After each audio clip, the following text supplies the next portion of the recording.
Hello and welcome to the Parkinson's Foundation's webinar for estate planning for families impacted by Parkinson's. The Parkinson's Foundation is a nonprofit focused on bettering the lives of those living with Parkinson's through improving care and advancing research. Importantly, everything we do is in close concert with our community to ensure that our actions are aligned with the needs and priorities of those living with PD. Today, we will discuss the basics of estate planning, including the importance of having a plan in place, an introduction to the essential documents needed for an estate plan, and some common estate plan structures.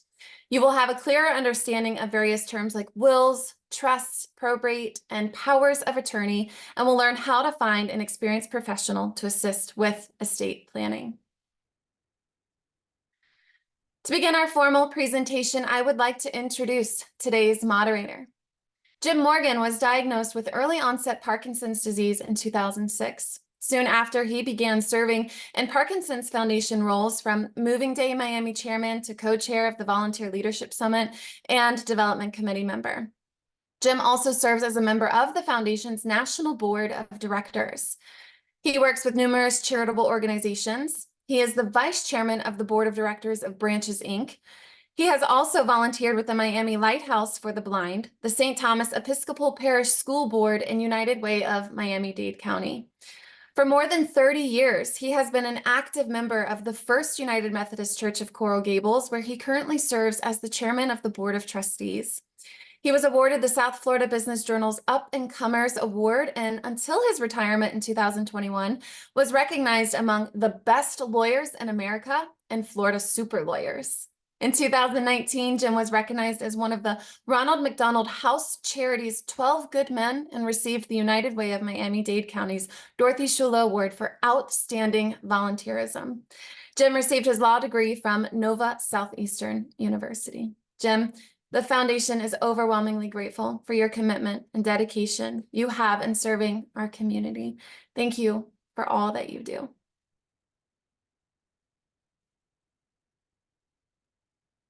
Krista, thank you. As Krista mentioned, I personally have been living with Parkinson's disease for the last 18 years. When I was diagnosed, I really had no idea what Parkinson's disease was or even knew anybody who had it. But shortly after my diagnosis, I was introduced to the Parkinson's Foundation. And from early on, I learned that probably one of the most effective treatments is exercise. From then on, I became a yoga fanatic. And I believe that as a result, I was able to delay the onset of some of the really worst symptoms for me for many, many years. It was that early introduction to the Parkinson's Foundation and their vast resources of information and support, as well as an incredible community of like-minded people that really attracted me to the Parkinson's Foundation. Now, there are many great organizations serving the Parkinson's community, but it's a Parkinson's Foundation's mission to make life better today for people living with Parkinson's, all while advancing research towards a cure that really resonates with me. The Parkinson's Foundation indeed makes life better every day for people living with Parkinson's and those who love and care for them. They can make a real difference in your life. I know because they've made a huge difference in mine. Today, I have the pleasure of introducing our presenter, Julie Westbrock. As the Vice President of Business Development for TrustPoint Wealth Management, Julie is responsible for client retention and growth. Her team's goal is to reach individuals, families, organizations, and businesses that can benefit from sophisticated wealth-related services. She leverages her years of experience in her solo practice to help clients with trust and estate needs. Julie earned her Bachelor of Science degree in Business Management and Marketing from Cornell University in New York. She moved back to the Midwest to pursue her Juris Doctor at William Mitchell College of Law in St. Paul. She's worked in law firms, including her own independent law firm, helping individuals with all aspects of estate planning. Julie, her husband, and son live in the Minneapolis area. She enjoys her husband's barbecue, her son's rock band performances, and spending time at the family farm. But motivated by her mom, who is living with Parkinson's, Julie is also active in the Minnesota Dakota's development chapter of the Parkinson's Foundation and serves on the National Development Committee for the foundation. The Parkinson's Foundation is indeed an organization dear to Julie's heart. Following Julie's presentation, we will have time for Julie to answer questions submitted during her registration. We may not have time to answer all those questions, but as Krista said, those that we don't have time for today, we'll try to respond by email following the webinar. With that, I'm pleased to turn it over to Julie Westbrock. Thank you so much, Jim. I appreciate the introduction. I appreciate the opportunity to be back after presenting last year. Again, Parkinson's Foundation is an organization near and dear to my heart, and I am very happy to be back today to talk to you about the basics of estate planning. I am going to quickly share my screen.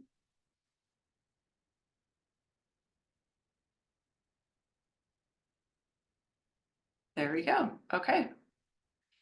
So thanks again, everybody, for joining us today. I appreciate all of you joining. I appreciate all of the questions that were submitted ahead of time. Did my best to try and cover the vast majority of the ones that I could. Like Jim said, there will be time for questions at the end. There are some specific ones that aren't covered in the presentation that we will cover later. So certainly appreciate everybody reaching out ahead of time, so I knew exactly how to plan for today. So I just want to start with saying that estate planning is not the funnest topic to talk about. It can be really difficult. It can be incredibly overwhelming. There's a lot to cover. Conversations can be difficult. Nobody really wants to face their own mortality or the idea that they could be incapacitated, but it is an incredibly important topic. And I appreciate you being here today to learn a little bit more.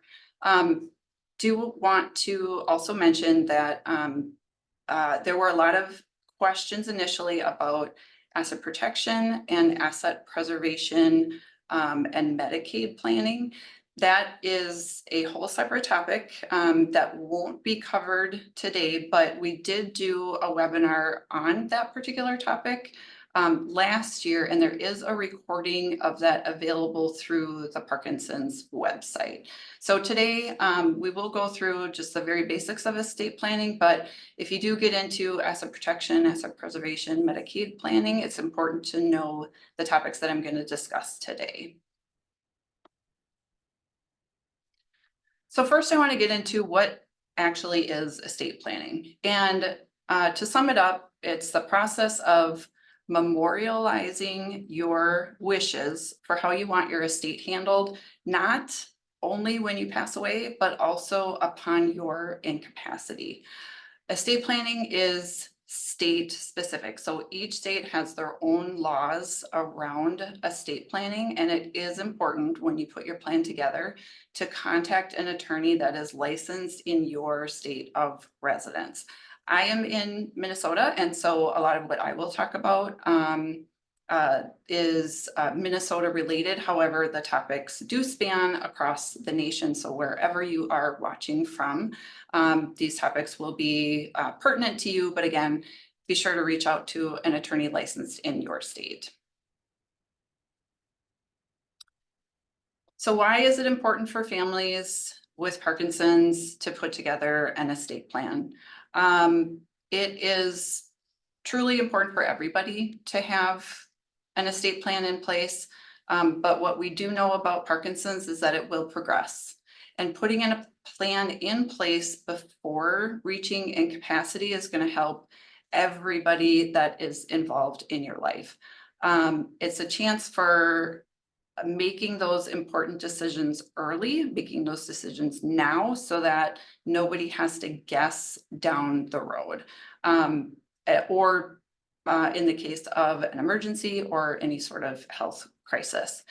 Specifically, there are 2 documents that are critical to absolutely everybody, but specifically for those that are living with Parkinson's, and those are the healthcare directive and the power of attorney. So your healthcare directive, oftentimes it may be also called a healthcare proxy. It might be called a medical power of attorney. Here in Minnesota, we call it a healthcare directive. And this is the document that allows you to designate somebody to make your healthcare decisions for you if you are unable to. This is your healthcare agent. It gives them direction on your healthcare wishes. And also gives preferences about life-sustaining procedures. If you, if you don't want to be kept alive on a ventilator, if you want to pull the plug, this is the document where you can say that. If you have specific thoughts regarding medications or religion, if you want to be an organ donor, this is where you can designate that. Or if you have thoughts on whether you want to be buried or cremated, this can all be included within your healthcare directive. You get to name whoever you want as your healthcare agent. Typically, this is going to be a family member. You can have more than one person designated as your healthcare agent. I typically recommend against that just because with more than one person, you can get into conflict if those 2 individuals don't necessarily agree on what should happen with your care. You might want to name all 3 of your kids as your healthcare agents, and you can do that. You can say, whether they have to make decisions by a majority or unanimously, but I will say it can be more time consuming. There's more opportunities for conflict if you do decide to name more than one person. So I apologize, I am just on the tail end of a cold, so I will be pausing just to get a sip of water every now and again. So your second incredibly important document is your durable financial power of attorney. So this is the document that allows you to designate somebody to take care of your financial, legal, and tax matters for you. You are the principal within the document, and then that person that you name is the attorney in fact. So oftentimes somebody might say, well, so-and-so is my power of attorney. Those terms are often used interchangeably, but the power of attorney is the actual document, and then the attorney in fact is the person that acts as your agent. This is the person that you designate to pay your bills or transfer assets. If you need to make minimum required distributions from an IRA, this is the person that can do that with the document. Or if you need somebody to communicate with your utility, your insurance companies, your mortgage company, with that power of attorney document, that person has the authority to have those conversations. Some institutions or organizations may require an original power of attorney document in order to speak with the attorney in fact. So oftentimes an attorney may draft 2 or 3 originals of this document for you. So something to keep in mind, if you only have one, you may want to get a couple others so that you've got an original. Some institutions will want to keep that original. So if they do, you've got a backup on hand. Your power of attorney can be made effective immediately, or it can be made effective upon incapacitation. So in Minnesota, our statutory short form power of attorney is effective immediately, which means that if I execute my power of attorney document and I name my neighbor as my attorney in fact, my neighbor can take that document, go to my bank, and completely clean out my bank account. So it is really important that you name somebody you trust to act in this capacity. Unfortunately, there are more and more instances of people taking advantage of the principal acting as the attorney in fact. This role is a fiduciary role. that means that the attorney, in fact, does have a legal obligation to act in your best interest. So again, make sure that you are picking somebody that you trust implicitly to take on this type of a role. If, for example, somebody is acting as your attorney, in fact, and they take $100,000 out of your accounts, in order to actually get your money back, you would have to take this person to court, which is expensive and time consuming in and of itself. So you just lost $100,000. Now you actually have to pay an attorney to try and get that money back. But if they don't have it, trying to get a judgment, maybe you'll get that back in pieces. Maybe you'll never actually get it. So make sure you are being very deliberate in choosing the right person to act as your attorney, in fact. So you can limit the powers given within the power of attorney document, or you can also limit the time period that it would be effective. You can make it so that that person only has authority over real estate, or they only have access to accounts at one specific institution. You can make it effective for 1 day. You can make it effective for 1 week. For example, I had a friend that moved from Minnesota to Montana prior to selling her house here in Minnesota. She executed a power of attorney document naming me as her attorney in fact for 1 day, limited to any transaction related to that house at that address. So you can put some limits around the authority that you give to people. I do want to mention regarding the healthcare directive and the power of attorney that these two documents are important for anybody that is age 18 and over. So if you do have young adults in the family, make sure that each of them has a healthcare directive and a power of attorney. So if they are in the hospital, unable to make decisions, then you're the person, provided they have you named as their healthcare agent, you're the person that can talk to the doctors. Otherwise, the doctors really have no legal precedent to have those conversations with you. So again, young adults, making sure, I always recommend it to my clients, as soon as your kids turn 18, have them sign that healthcare directive and power of attorney document. The last thing I want to mention regarding the power of attorney is that it is only valid during the principal's lifetime. So after somebody passes away, you can't use that power of attorney document to write checks for outstanding expenses after they pass. So I see it all the time. People think, well, I'm power of attorney, but if that person has passed away, that document is no longer effective. The person that will have authority to actually write those checks is the person that then is designated in the will. So the will is going to kick in after somebody passes. And the will is the document that will direct who will receive your estate assets upon your death. You get to choose whoever you want to receive your assets. That may be family, that may be other individuals, it may be charities. You have the option to say how much each person might receive, and that might be in a dollar amount, or that could also be in percentages.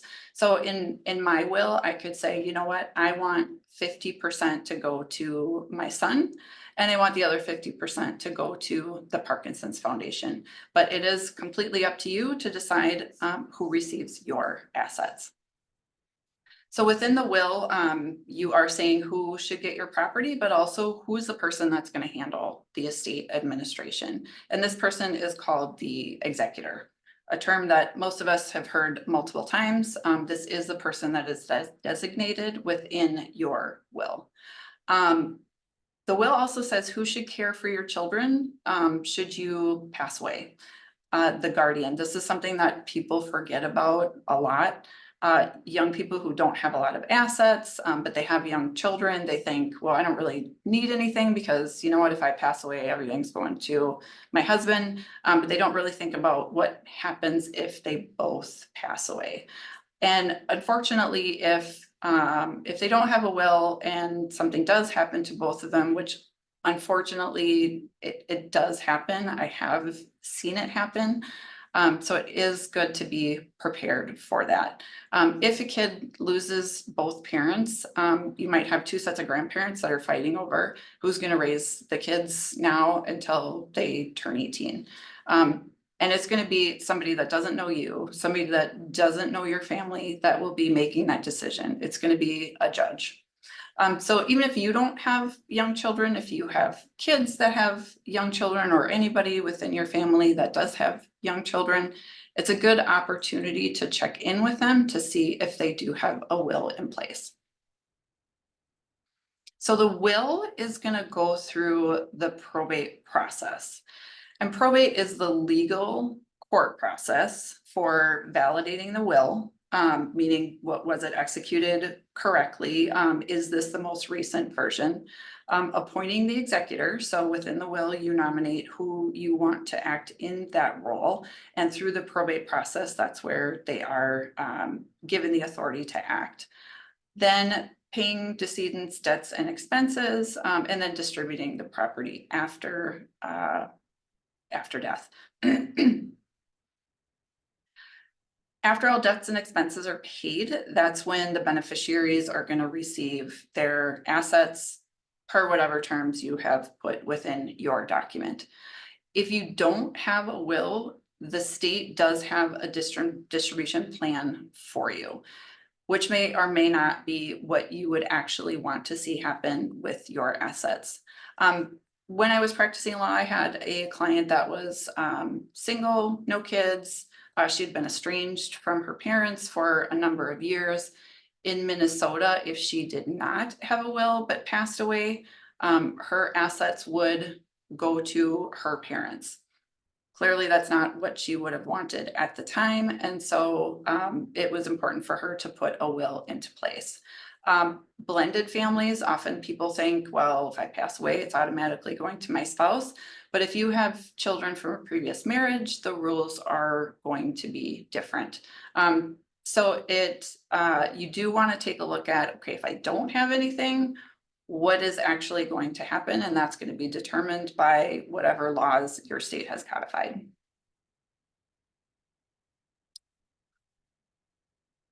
So within the will, as I mentioned, you get to name your executor, and this is the person that does all of the work.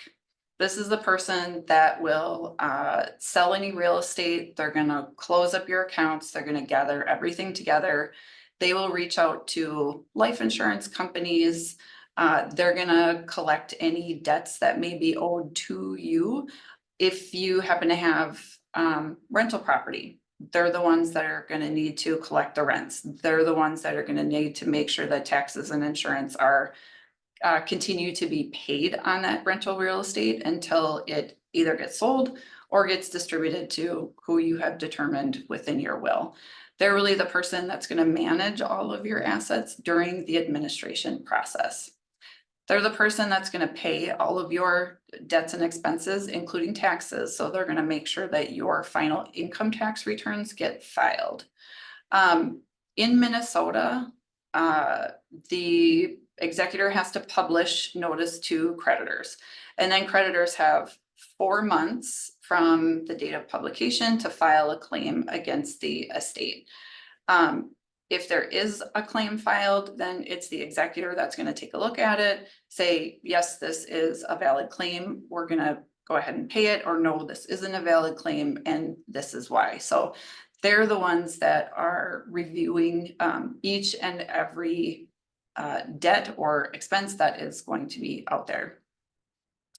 And then they have to prepare a detailed accounting and then a distribution plan. So every single penny that is involved in that estate and every penny that goes out needs to be in a detailed accounting and submitted to the court. And then they put together that distribution plan, which has to be blessed by the judge to say, yes, this is what the document says, this is exactly what you need to do. So they will go ahead and write those checks to finish up the estate administration. So probate can, it can take quite a bit of time. I always tell people, if there's gonna be a probate, plan for it to be at least a year. I mean, you have that 4-month claims period in Minnesota to begin with. And then if you need to be selling real estate and you're closing accounts and you're keeping beneficiaries updated, just plan on it to be at least a year. And meanwhile, there's filing fees involved, and you're typically hiring an attorney to help with all of those court filings. So it can be time consuming, it can be expensive. There are different types of property. So there is probate property, but there are ways to bypass probate. Probate versus your non-probate property. So your probate property is going to fall under the will and will be distributed per the terms of your will. And this is going to include your personal property, it's going to include any property that is individually owned. So if my house is titled in my name individually and I pass away, then that has to go through the probate process where the executor files, they say, okay, this needs to be sold in assets distributed to her son. The judge says, okay, that will be a probate piece of property. But you do have non-probate property as well. And this is going to be anything that is jointly owned. So if my husband and I own our home together, if I pass away, title will automatically pass to him. We don't have to go to the court to say, yep, he is now the sole owner. It automatically happens by operation of law. Anything with a beneficiary designation. So your life insurance proceeds, your IRA accounts, or anything with a pay on death or transfer on death. Those assets are going to be distributed to whoever you have named in your beneficiary designation. Again, don't have to go through court in order to say, yes, the beneficiary gets them. They just automatically will be able to reach out to that institution and say, I'm the beneficiary, transfer to me directly. Property held in trust is also going to bypass probate. I do recommend, in order to determine really what your assets are, what might have to go through probate or what can bypass probate, make a list of assets. Just make a list, say what the asset is, how the asset is titled, and whether it has a beneficiary designation. Great exercise for everybody just to get an idea of all of the assets that they have. But then you can determine, okay, what is going to have to go through probate, or what do I have for beneficiaries listed and who's going to get what. So that segues into trusts. And so there are many, many different types of trusts out there, but at the very basic, a trust is a legal agreement that does involve three different parties. There's the grantor. This is the person that is making the trust or creating the trust. The trustee is the person that is managing the trust and the trust assets. And then you have the beneficiary. This is the person that is actually receiving the benefits of the trust property. So it's really a vehicle to hold and manage property, and it's the trustee that has the authority over all of that property within the trust. So I always like to think of a trust as a bucket. So the trust document actually creates that bucket, and it says, okay, who gets to hold the bucket if I can't, and who's going to get all that stuff in the bucket when I pass away. So it's important when you have a trust that you actually have to put your assets into the bucket. And that's really just a matter of titling of assets. For example, if I own my home as me as an individual, it's in the name of Julie A. Westbrock, an individual person. If I want to put that into the Julie A. Westbrock Trust that I created. It's just a matter of executing a deed that moves it from Julie A. Westbrock as an individual to Julie A. Westbrock as trustee of the Julie A. Westbrock Trust. Same with bank accounts. It's just a matter of changing the title on the bank account from me as an individual to me as trustee of my trust. That is the act of, they call it funding the trust, actually putting assets into that bucket. You can also think of it as a shipping label, which says, okay, here's who's going to get my stuff when I die. But if you don't actually put anything into that shipping container, then there isn't going to be anything to ship to anyone. So that's really the kicker with trust, is making sure that if you're gonna create one, you want to make sure your assets get put into the trust. So again, a lot of different types of trusts. I'm going to talk specifically about your inter vivos trust and testamentary trust. Inter vivos, or oftentimes called a living trust, this is a trust that is created during the grantor's lifetime. Typically, these are going to be revocable, meaning you can revoke it, you can terminate it, you can get rid of it anytime you want. You can also amend it or change it at any time if you want to. For example, the Julie A. Westbrock Revocable Trust. So it was created during my lifetime. I can get rid of it whenever I want. I can also change it whenever I want. And oftentimes the grantor is also the trustee and the beneficiary. So I created my trust. I'm the initial trustee. I have authority over all of the assets that are included in there, and I am the beneficiary. I'm the one that is getting benefit from all of the assets that are included in the trust. But let's say I get in a car accident and I'm now in a coma. I can't manage those assets within the trust, but let's say I named my dad as the successor trustee. I am still the grantor because I'm still the person that created it. I am still a beneficiary. Those assets are still being used for my benefit. They're paying my bills, they're paying for my healthcare. But I am no longer the trustee. I have named my dad to hold the bucket now that I can't. Then there's also testamentary trusts, and these are trusts that are created at death.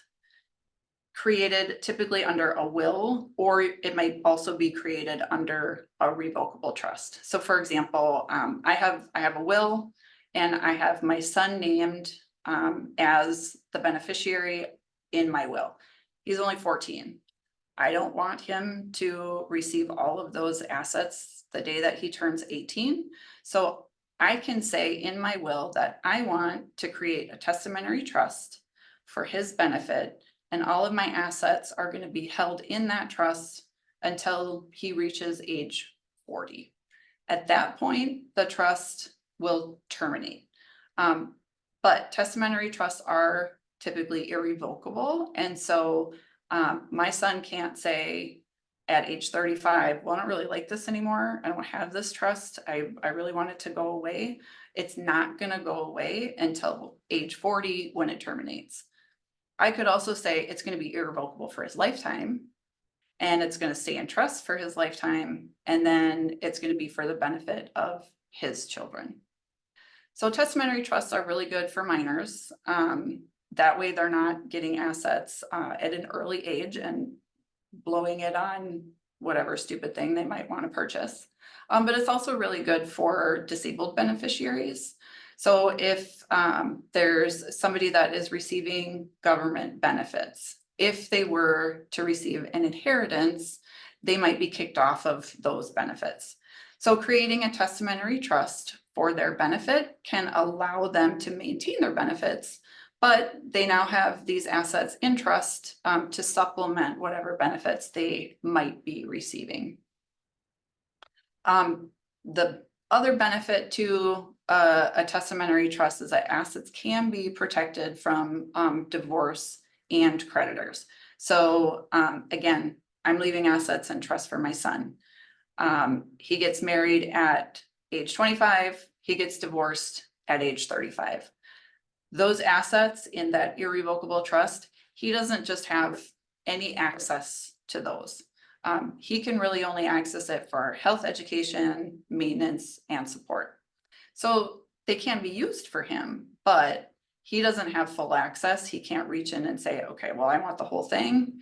And so typically those are not going to be an available asset in the event of a divorce. And so that's a reason that a lot of people might create a testamentary trust, leaving assets in trust for their kids in the event that there might be a divorce down the road. So why are some reasons that people actually create a revocable living trust? There are any number of reasons. One, again, as I mentioned, it's gonna, whatever assets you have in your trust will avoid probate. If you have property in multiple states, this is another good reason to have a trust. In Minnesota, we have a lot of people that have a home in Minnesota, but maybe have a cabin in Wisconsin. If those assets are owned individually and that person passes away, there's going to need to be a probate in both Minnesota and Wisconsin. So you're now doubling your cost of administration. If you have a revocable trust and you put both of those pieces of property in the trust, when somebody passes away, then your successor trustee is stepping in and they're now distributing per whatever terms you have within the trust. You don't need a judge to say, yep, this is exactly what needs to happen. It just, the successor trustee steps in and does the administration or whatever you have in your document. The revocable trust is very beneficial for individuals with Parkinson's because of the possibility of a prolonged incapacity.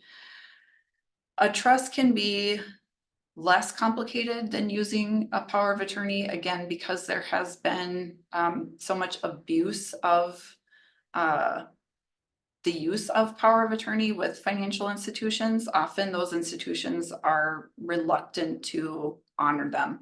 They still have to, but they can make it as difficult as possible for that attorney, in fact, to really accomplish what they are trying to accomplish.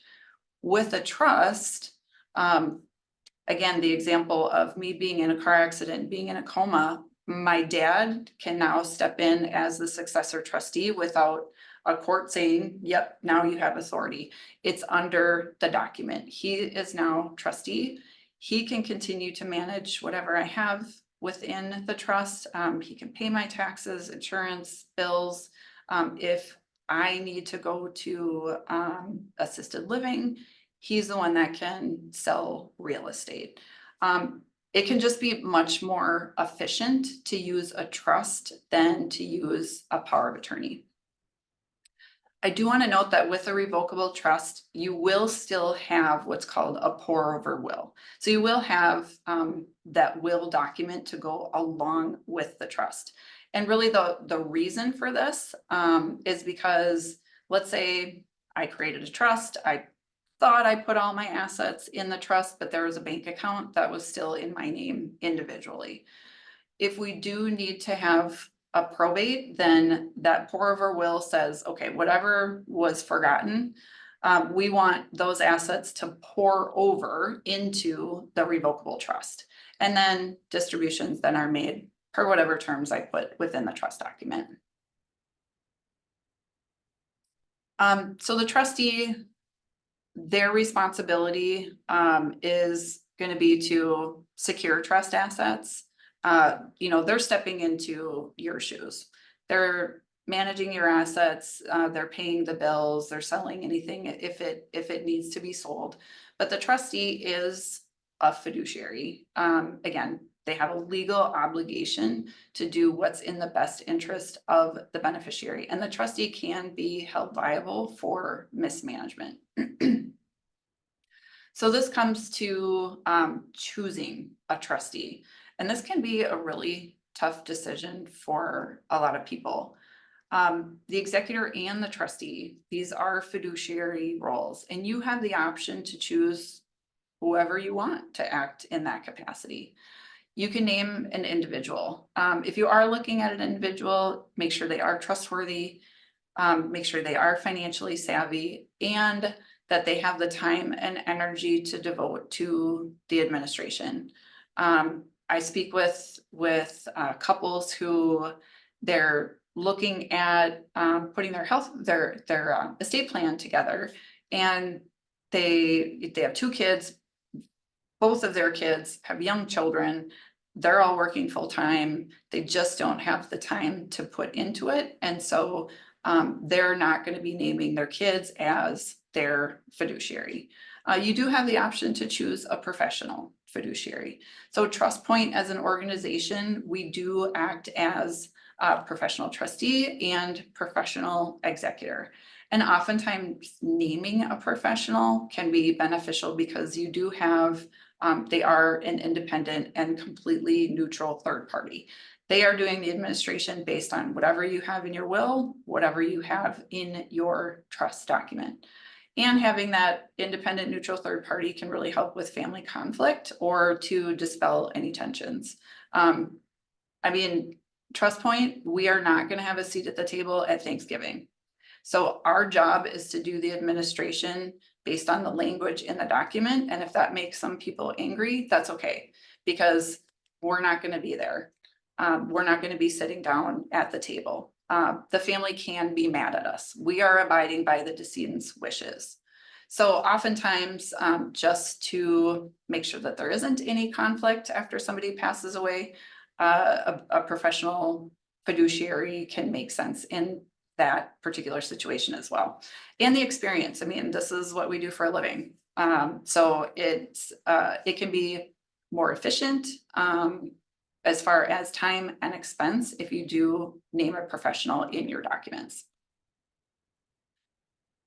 So when you are preparing to meet with your attorney, some things to be thinking about ahead of time. Think about who you want to have as your fiduciaries and who you might want to have as your successors. Keeping in mind that you are nominating people in your documents. They do not have to take the job.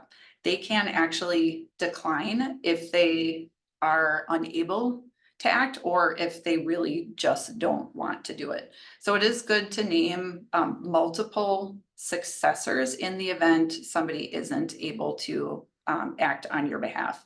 The other thing to think about is you can name multiple.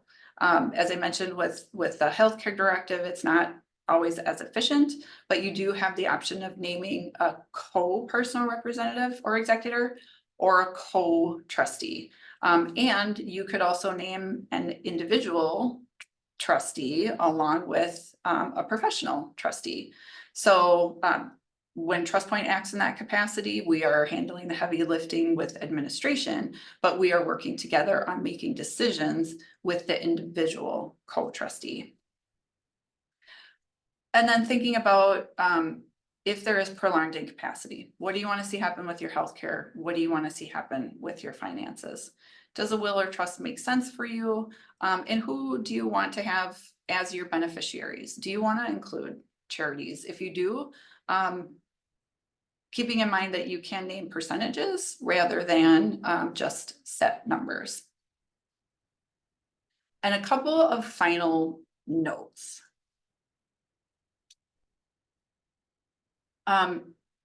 Making the decisions now is only going to help you down the road.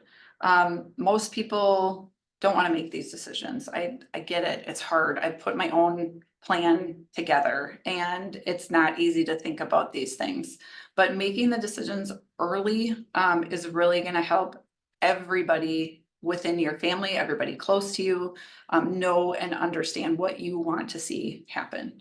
And have those difficult conversations. Talk to your family. It's, again, it's not easy, but it's important to let your family know that you actually have a plan, and that you can talk about you know, you don't have to give them numbers, but at least let them know that you have a plan and this is what you can foresee happening. Managing conflict. I will tell you from experience, I've been at TrustPoint. It'll be 9 years this year. And the number one reason that I see conflict within families is because of unmet expectations. Somebody had an expectation that they were going to be named as the healthcare agent, or somebody expected their assets to be distributed to them outright instead of staying in trust.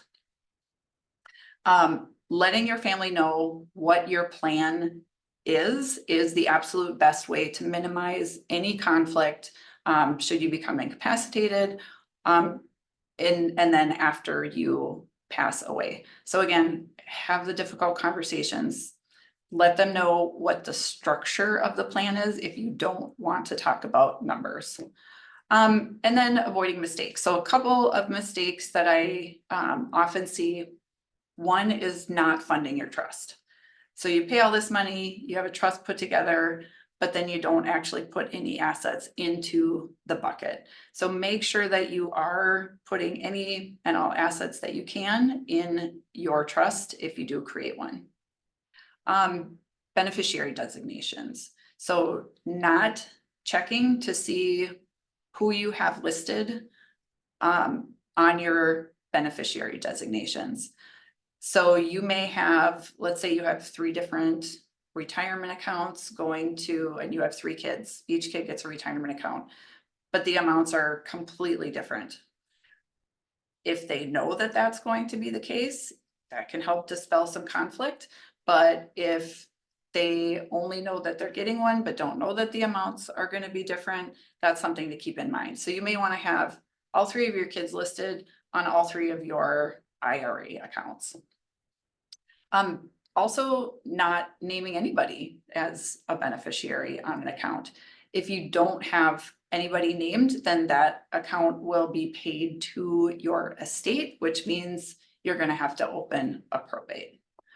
And then the last thing, don't forget about your digital assets. Making sure that somebody can get access to your phone, access to your email, keeping in mind that social media sites are considered digital assets. There's the option now for like LinkedIn and Facebook, you can memorialize your or your personal representative or executor can memorialize after you're gone. Let people know if that's what you want to see happen.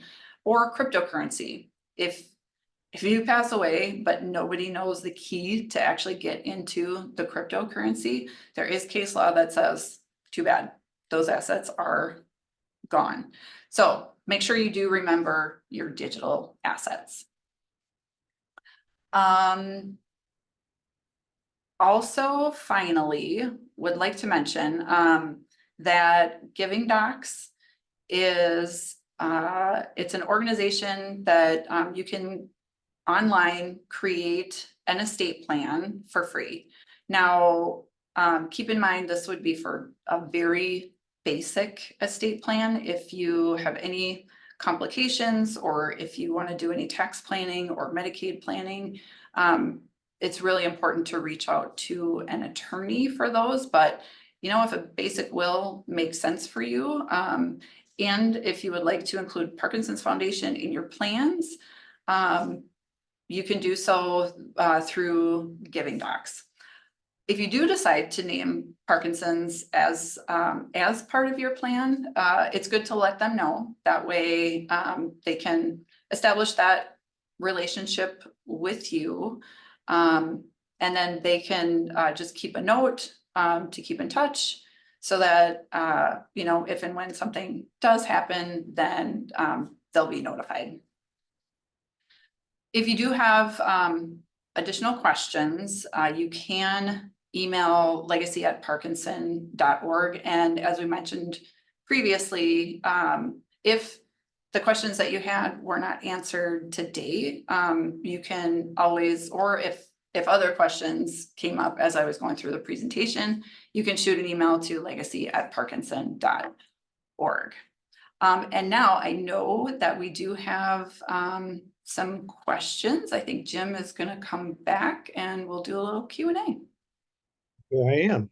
Julia, again, thank you for an excellent presentation. You always give us so many things to think about and certainly underscore the need to involve our entire team of professionals, including our attorneys, financial planners, and accountants, as well as the development officer of the organizations that we want to support and choose to support.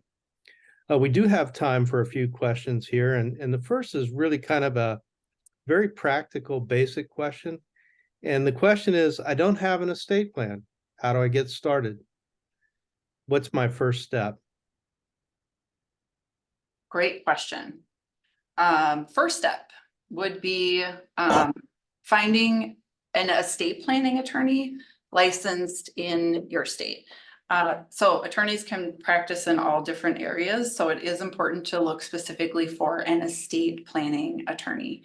I would say, you know, initially just ask friends and family, do they have a recommendation? Do they have somebody they worked with that they really liked?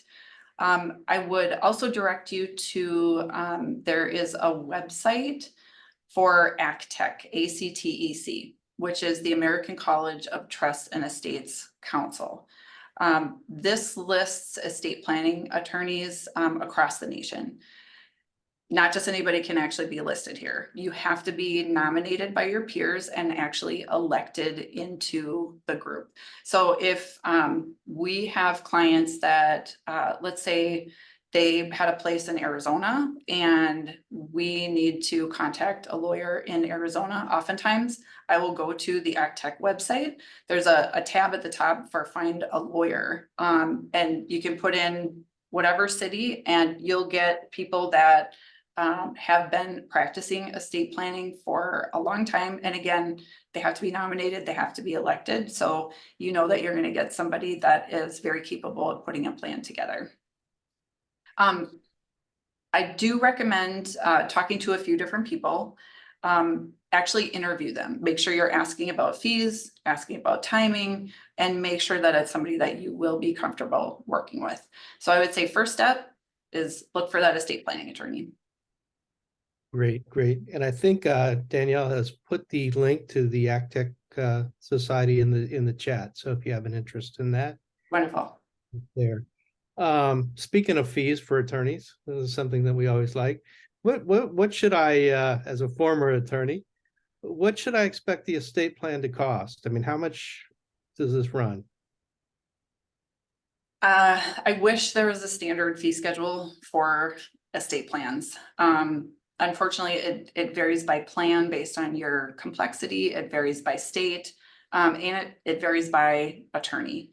I can tell you in Minnesota, most likely minimum for putting a will together with a healthcare directive and a power of attorney is probably going to be about $1,000.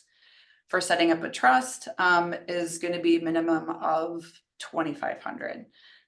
That's here. Obviously, cost of living, New York, California is going to be more, but that's why it's important to talk to a few different attorneys and ask them about fees. What kind of costs can they expect for putting an estate plan together? Great. Are there things that I can do as opposed to asking my attorney to do or should be doing or need to do in order to complete an estate plan? Those things that I need to do myself. So this, oh, great question. What's most important for you is to make the decisions.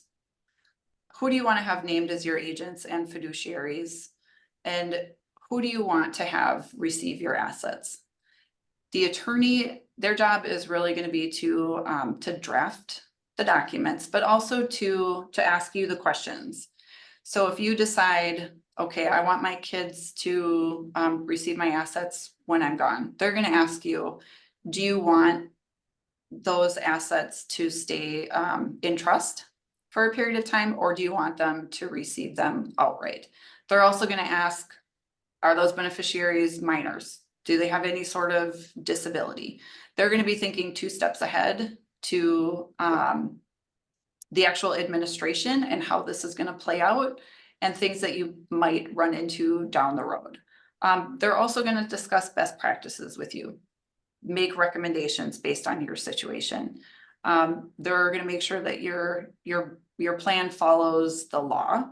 And a lot of attorneys, if you do decide to set up a trust, they will help you with the retitling of your assets. So I would say, first and foremost, you want to be making the decisions and then work with the attorney on the actual drafting. And then what are the things you should be looking out for? So, now I have all these papers. What do I do with them once I get these documents here? Yes. And keep in mind, depending on who you work with as an attorney, you might have a full binder full of paperwork. You might have just a few pages, but an estate plan is an estate plan so long as you have one in place. I actually keep mine in a fireproof safe in my house. Whatever spot you choose, let someone know where they can find them. You can give copies of your, if you want to, of your power of attorney and your healthcare directive to your agents so that they have a copy. If you aren't comfortable giving them a copy, at least let them know where to find them in the event that they are needed. One thing I do want to mention about safety deposit boxes. If you're going to put your documents in a safe deposit box, make sure somebody can actually get into the box, somebody besides you. So if you have your power of attorney document in the safe deposit box, somebody actually needs that document to get in the box. So make sure that you either have another name listed on the box. Some places will actually allow you to put the name in your trust so that if you're incapacitated, your successor trustee can have access to the box. So I've seen it just way too many times that there's only one person named, that's the person that's incapacitated, and then you have to get a judge to say, yep, they need to get access to the box. It's there, but you can't get to it, right? Exactly. Is there anything that I can do today to help my family manage my finances as my Parkinson's progresses or if I pass away? Great question. I would say your couple of things that you can do. One is make a list of your assets. Make a list of your assets, your accounts, your life insurance, your important professionals, so that they're aware of what all is included and what they are going to need to manage. Or if you don't want to let them know now, at least let them know where they can find that list. People that I often, when I meet with somebody and talk about TrustPoint services, we have what we call an information organizer that lists, you can list all of your accounts, you can list all of your credit cards, you can list, again, all of your important professionals, your beneficiaries, their contact information. It's just one document where you can really keep all of your important information. And I did ask the foundation when they send that follow-up email to everybody to include a copy of that information organizer. So if it's, you could fill it out online, you can print it and fill it out, but at the very least, that may be a good document to use to start having those conversations with your family. So having the conversations, letting them know what you want to see happen is the other thing that you can be doing now. So list of assets and important information, and then having those conversations. Excellent, excellent. Well, it looks like we're right on the 2:00 hour, and I think that's going to be all the time that we have for today. I hope this has served as a great resource for thinking about how to maximize the impact of your legacy, your personal legacy, while supporting organizations like the Parkinson's Foundation that have made a difference during your lifetime. If as Julie mentioned, if you'd like to include the Parkinson's Foundation in your estate plans, we hope that you'll share that intent with the foundation. Again, to do that, or even if you just have questions about how it's done, we ask that you reach out to legacy@parkinson.org. That's legacy@parkinson.org. And again, as a reminder, form wills and other resources available for free of charge, whether or not you support the foundation at Giving Docs, and you can get that link by accessing the QR code that you see now. Again, I'd like to thank the Parkinson's Foundation for making this webinar possible, and to Julie Westbrock for her wonderful presentation. Also, thank you to each of you for taking the time out today to join us. Krista, I'll send it back to you. Thanks, Jim, and thanks, Julie, so much for sharing your wisdom, the knowledge, and the depths of what it takes to establish an estate planning and covering the basics so that we can get started. And Jim, for your excellent moderation skills. It's so good to see you both here on this webinar. And a big thank you to each of you who showed up to learn more on how you can protect yourselves as we come into a new season of life. The Parkinson's Foundation hosts weekly virtual programming through PD Health at Home. If you'd like to continue learning more about the various and diverse topics of Parkinson's disease, you can visit our website at parkinson.org/PD Health. There were a number of questions that we were not able to get to today. So if you have questions beyond estate planning and would like to learn more about your journey with Parkinson's disease or that of your loved ones, you can visit our comprehensive website at parkinson.org or call our helpline, which is staffed by Parkinson specialists at 1-800-4-PD-INFO. Alternatively, you can email us at helpline@parkinson.org. I hope you all learned something new today, and until I see you again in Zoom land, be well. See you then.